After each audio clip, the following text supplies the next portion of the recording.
Hello students, तो चलो हम लोग स्टार्ट करते हैं नेक्स्ट पार्ट। तो यहाँ पे examples on decimal expansion of rational number हमको यहाँ पे फाइंड आउट करना है। एग्जैक्टली हमको क्या करना है कि ये रैशनल नंबर कौन से फॉर्म में है, क्या ये हमारे टर्मिनेटिंग फॉर्म में है या फिर non terminating but recurring form में है, ये हमको ढूंढ के निकालना है विदाउट सॉल्विंग। तो कैसे करेंगे, तो चलो मैंने यहाँ पे कुछ एग्जाम्पल्स लिखे, देखते हैं हम लोग कैसे करना है। तो पहला एग्जाम्पल है 127/125। तो हम लोग को पता है कि रैशनल नंबर को हम लोग दो कैटेगरी में डिवाइड करेंगे, एक होता है हमारा टर्मिनेटिंग फॉर्म और दूसरा होता है हमारा नॉन टर्मिनेटिंग बट रिकरिंग। तो मैंने आपको ऑलरेडी पढ़ाया है कि टर्मिनेटिंग फॉर्म को कैसे ढूंढ के निकालना है, तो हम लोग देखते हैं एक बार पहले, ठीक है। तो इस वाला जो है एग्जाम्पल, तो ये है हमारा P/Q फॉर्म। तो यहाँ पे हमको सिर्फ Q के साथ डील करना है जो कि हमारा 125 है और उसके हमको फैक्टर्स लेके आने हैं। तो यहाँ पे 125 मतलब 5 का क्यूब है, दैट इज व्हाट, ये बनेगा हमारा 5 क्यूब और साथ में यहाँ पे 2 का जो पावर है वो 0 रहेगा क्योंकि 5 क्यूब इज व्हाट, 5 क्यूब बनेगा हमारा 125 और हमारा P एज इट इज। तो अगर यहाँ पे Q के अगर factors 2 to the power m into 5 to the power n के फॉर्म में है और यहाँ पे m और n हमारे इंटीजर्स है जो कि पॉजिटिव साइड में है, तो ये बनेगा हमारा टर्मिनेटिंग फॉर्म। तो जैसे कि ये दिखाई दे रहा है कि 5 क्यूब और 2 to the power 0, तो ये बन गया हमारा टर्मिनेटिंग फॉर्म। ओके, मतलब 127 अगर 125 से डिवाइड होगा तो यहाँ पे आने वाला आंसर हमारा फाइनाइट रहेगा। देन नेक्स्ट, अब 29 डिवाइड बाय 32 मतलब यहाँ पे हमारा है P/Q फॉर्म और ऑब्वियसली Q हमारा 32 है जो कि हमारा 2 to the power 5 मतलब 32 होता है और यहाँ पे 5 का कोई पावर नहीं मतलब 5 to the power 0। तो यहाँ पे ये फिर से हमारा इस फॉर्म में आ रहा है, that is what, 2 to the power m into 5 to the power n। यहाँ पे m हमारा 5 है और n हमारा 0 है और m और n यहाँ पे पॉजिटिव इंटीजर्स होने चाहिए, दोनों में से एक कोई होगा तो भी चलेगा।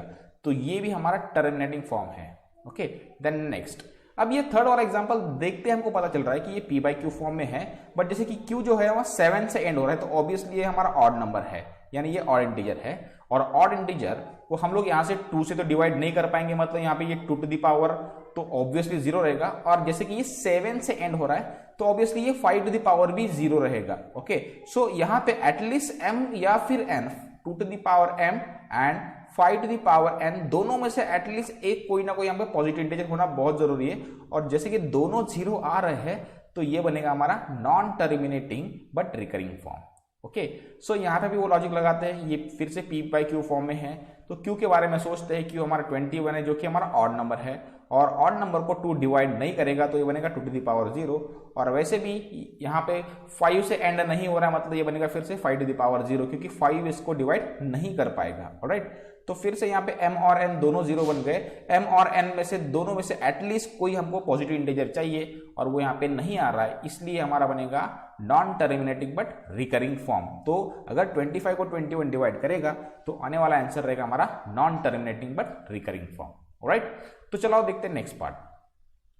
तो यहाँ पे मैंने हेडिंग लिखा है इरैशनल नंबर्स। तो इरैशनल नंबर्स मतलब क्या है, ऑब्वियसली हम लोगों ने जो रैशनल देखा है उसका कॉन्वर्स रहेगा इरैशनल नंबर। मतलब क्या, numbers which can not be express in the form of P/Q।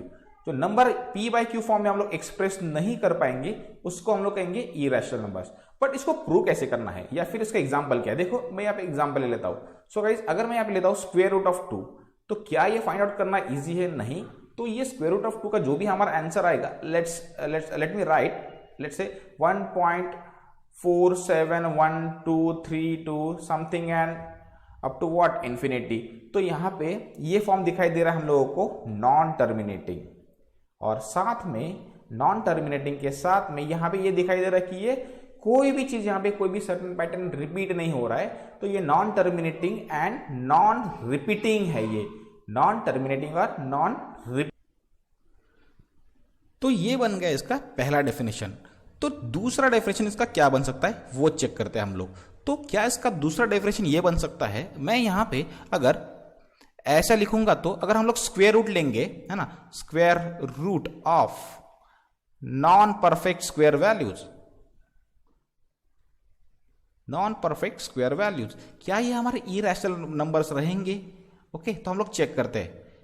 So obviously मैंने जो एग्जांपल लिखा है टू किसी का भी परफेक्ट स्क्वायर नहीं है, तो उसका जो अगर हम लोग स्क्वायर रूट लेंगे तो आने वाला आंसर रहेगा हमारा non terminating and non repeating, तो इनडायरेक्टली वो बन जाएगा हमारा irrational number. Okay, so next, तो ये बन गया उसका एक और डेफिनेशन। या फिर हम उसको और भी ऐसे ले सकते हैं कि cube root of, right, so if you write cube root of same thing, cube root of non perfect cube values, मान लो अगर हम लोग यहाँ पे क्यूब रूट ऑफ 27 लेंगे तो उसका आंसर आएगा 3, और 3 हमारा बनेगा रैशनल नंबर बिकॉज इसका डिनोमिनेटर 1 है और ये आएगा हमारा p बाई क्यू फॉर्म में, तो ये तो बनेगा नहीं। तो इसलिए हमारा डेफिनेशन ऐसा है कि cube root of non perfect cube values, that is what if I take like this, cube root of let's say 28, तो 28 किसी का परफेक्ट क्यूब नहीं है, तो इसका आंसर हमको आएगा, वो आएगा non terminative but non repeating form में, तो ये बनेगा हमारा फिर से इरेशनल नंबर। तो ऐसे हम लोग डेफिनेशन बना सकते हैं। ओके, तो चलो देखते हैं नेक्स्ट पार्ट। तो इसको अगर हम लोग प्रूव करेंगे, दैट इज व्हाट √2, √3, √5, √6 एंड जो भी हम लोग लेंगे examples, let's say 4th root of let's से 25। ओके, तो इसको प्रूव कैसे करना है कि ये इरेशनल नंबर है, तो चलो देखते हैं हम लोग। तो पहला मेथड जो हमारे पास होगा उसको आपको प्रूव करने के लिए जो हमको पता है, हम लोगों ने क्लास 8 में ऑलरेडी पढ़ा है, जिसको हम लोग कहते हैं लॉन्ग डिवीजन मेथड। और दूसरा वाला जो हमारा मेथड है वो हमारा प्रूफ जो हम लोग देखने वाले है ना, तो दिस इज व्हाट, हम लोग यहाँ पे कुछ अलग टेक्निक यूज करेंगे। तो इस वाले पार्ट को हम लोग अभी यहाँ पे चेक करते हैं कि उसको कैसे प्रूव करना है, √2, √3, √5, √6 जो कि हमारे इरेशनल नंबर्स है। ओके, तो चलो हम लोग देखते हैं अभी यहाँ पे। तो मान लो हमारे पास कुछ ऐसा एग्जाम्पल गिवन है, लाइक व्हाट, अगर हमको किसी ने पूछा कि यहाँ पे दैट इज व्हाट √2, √3, √5 या फिर √6 ऐसे आपको एग्जाम्पल्स गिवन है, उसमें से किसी को प्रूव करना है कि आपको ये इरेशनल है, तो वो देखने से पहले आपको एक चीज पता होनी बहुत जरूरी है कि अगर मैं किसी नंबर को डिवाइड करूंगा तो उस नंबर को हम लोग कैसे एक्सप्रेस कर सकते हैं। तो चलो देखते हैं हम लोग। मान लो मैंने किसी नंबर को, लेट्स से अगर मैं यहाँ पे 16 को 2 से डिवाइड करूंगा तो इसका आंसर आएगा 2 8 16 और ऑब्वियसली रिमाइंडर बनेगा 0। तो 16 को हम लोग कैसे एक्सप्रेस करेंगे, 16 इक्वल्स टू 2 × 8 + 0, दैट इज ये 16 जो था हमारा वो था हम लोगों का डिविडेंड, और जिससे हम लोगों ने डिवाइड किया वो था हमारा डिविजर, एंड ऊपर में आया था हमारा क्वेश्चन, और यहाँ पे जो बच्चा है रिमाइंडर। तो डिविडेंड, तो एक चीज हमको ध्यान में रखनी पड़ेगी ऐसे वाले एग्जांपल्स को अगर आपको प्रूव करना है तो। So dividend is always equals to what is that, divisor into your quotient plus remainder. अब एक चीज बहुत इंपॉर्टेंट है, अगर आपका इस वाले फॉर्मूला के अंदर रिमाइंडर 0 आएगा, मतलब जिस डिविजर से आप लोग डिविडेंड को डिवाइड कर रहे थे तो वो डिविजर उसका फैक्टर बनेगा, है ना। तो यहाँ पे जैसे कि यहाँ पे 2 ने इसको डिवाइड किया है 16 को, तो 2 और 8 16 के फैक्टर्स बनेंगे। क्यों? क्योंकि रिमाइंडर 0 आ रहा है, परफेक्टली यहाँ पे डिवीजन हो रहा है, ठीक है। तो 16 2 और 8 का मल्टीपल बनेगा, ये आपको ध्यान रखना है। अगर यहाँ पे रिमाइंडर नहीं आएगा, अदर देन 0 आएगा, तो मान लो यहाँ पे मैंने कुछ नंबर चेंज किया, लाइक व्हाट 17 कर दिया इस बार, तो ऑब्वियसली आपका यहाँ पे रिमाइंडर आएगा 1, तो रिमाइंडर यहाँ पे मुझे 1 लिखना पड़ेगा। तो हम लोग यहाँ पे कह नहीं सकते कि 17 के 2 और 8 यहाँ पे फैक्टर्स है, ओके। तो यहाँ पे रिमाइंडर 1 आ रहा है, ऑब्वियसली अगर यहाँ पे रिमाइंडर 0 आ रहा है तो वो वहां पे फैक्टर्स बनेंगे। तो चलो ये चीज हम लोग यहाँ पे हमको यूज में लाना है, इसलिए हम लोग ने उसको डिस्कस किया है। तो √2 को आप लोग कैसे प्रूव करोगे कि ये एग्जैक्टली इरेशनल नंबर है, तो चलो देखते हैं हम लोग। मान लो मैं 2 को पहले ऐसे लिखता हूं कि 2 इज √2 हमारा क्या है, रैशनल नंबर है, हमसे हम लोग एज्यूम करते √2 इज रैशनल नंबर। हमको तो प्रूव करना इरेशनल, बट हम लोग उसको एज्यूम कर रहे हैं। तो अगर ये रैशनल नंबर है तो ये सर्टनली p/q फॉर्म में होना चाहिए, है ना। और हम लोग उसको p/q फॉर्म में ले रहे, तो हम लोग उसको थोड़ी देर के लिए a/b ले लेते हैं, ठीक है। और ऐसा मानते हैं यहाँ पे कि a और b जो है, a and b are primes, मतलब ये प्राइम नंबर है, ऐसा हम लोग मानते हैं, ऑलराइट। मतलब कैसे कि मान लो कोई एक नंबर है, certain number c equals to what 2/3, 2 भी यहाँ पे प्राइम है और 3 भी यहाँ पे प्राइम है, तो ये इससे नीचे और कम नहीं होंगे, like what a and b are primes. और इसका कहने का मतलब ये है कि a और b के कॉमन फैक्टर सिर्फ 1 है, अदर देन 1 उनके बीच में कोई भी कॉमन फैक्टर नहीं है, और ये एक दूसरे को डिवाइड नहीं कर पाएंगे। तो चलो वो देखते हैं हम लोग यहाँ पे। सो हम लोगों ने यहाँ पे माना कि √2 rational number equals to a/b, और यहाँ पे a एंड b हमारे प्राइम्स है, ओके। तो उसके बाद में ये आएगा ऐसे √2 इक्वल्स टू a/b, ओके। तो चलो नेक्स्ट स्टेप में मैं स्क्वेयरिंग ऑन बोथ साइड करता हूं। तो दोनों साइड में अगर मैं स्क्वायर करूंगा तो √2 का स्क्वायर बनेगा 2 और ये बनेगा a² अपॉन b², ये बनेगा a² अपॉन b²। अब आगे में अगर मैं b² उस साइड में लेके जाऊंगा तो ये कुछ बनेगा ऐसे, right. So a² equals to बनेगा 2 इंटू b²। ओके, सो क्या ये ऐसा दिखाई दे रहा है? Dividend equals to divisor into quotient और रिमाइंडर 0 है, तो उसके सामने मैं +0 कर दूंगा तो ये कुछ ऐसे दिखाई देगा। That is what dividend equals to 2 is your divisor, b² is your quotient और 0 इज योर रिमाइंडर।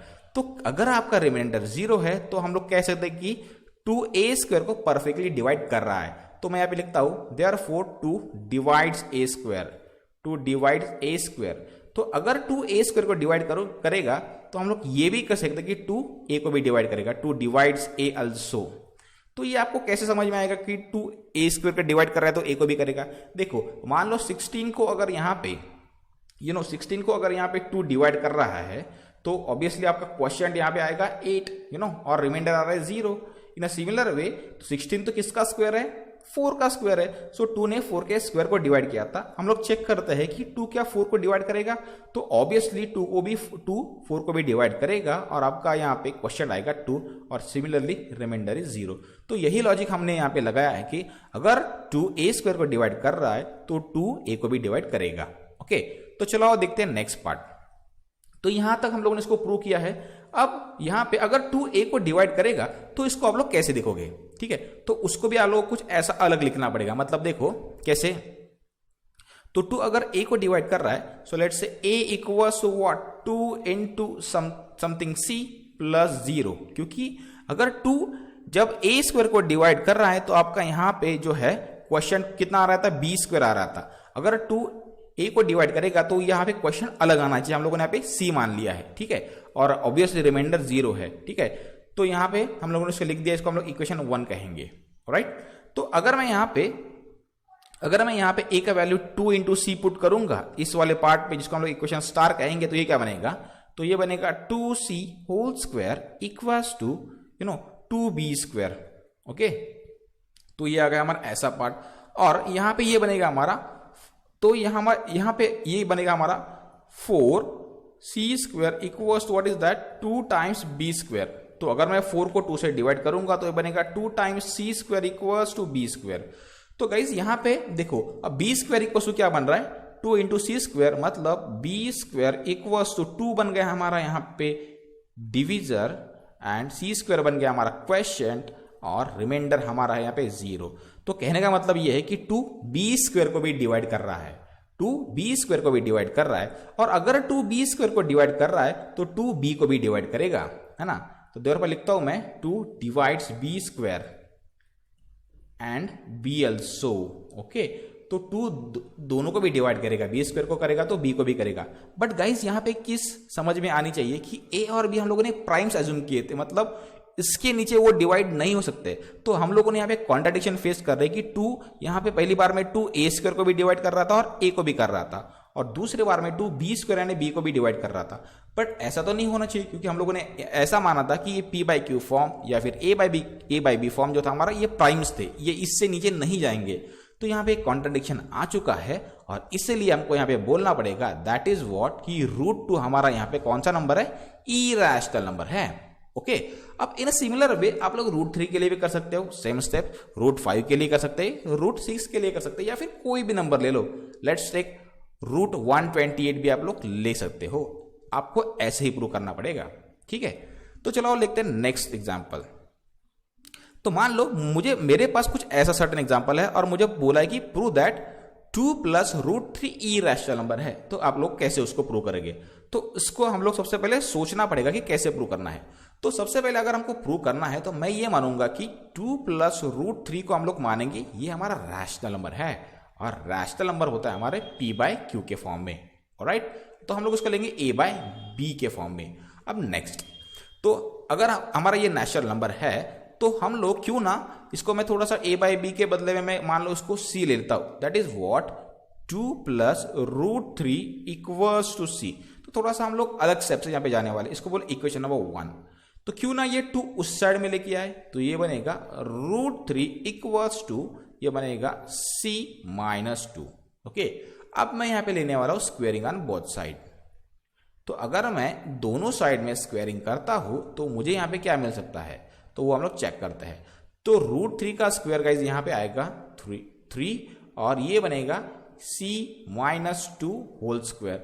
अब ये आगे हमको सॉल्व करना है, बट आपको एक चीज यहां पे ध्यान रखो, यहां तक आके मैं आगे सॉल्व नहीं करूंगा, क्योंकि √3 या फिर √2 या फिर √5 या फिर √6 इनको इरेशनल प्रूव करने का तरीका हम लोगों ने ऑलरेडी लास्ट एग्जांपल में यहाँ पे हम लोगों ने क्या किया है, एक्सप्लेन किया है। तो इन सिमिलर वे आप लोग ये आगे के स्टेप्स फॉलो कर सकते हैं और उसको ढूंढ के निकाल सकते हैं, क्योंकि आपको लास्ट स्टेप में यहाँ पे कॉन्ट्रडिक्शन दिखाई देगा और ये यहाँ पे ये इरेशनल नंबर अल्टीमेटली बनेंगे।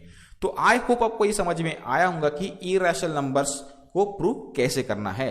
हमको यहाँ पे लॉन्ग डिवीजन मेथड यूज नहीं करना है। Alright, thank you very much.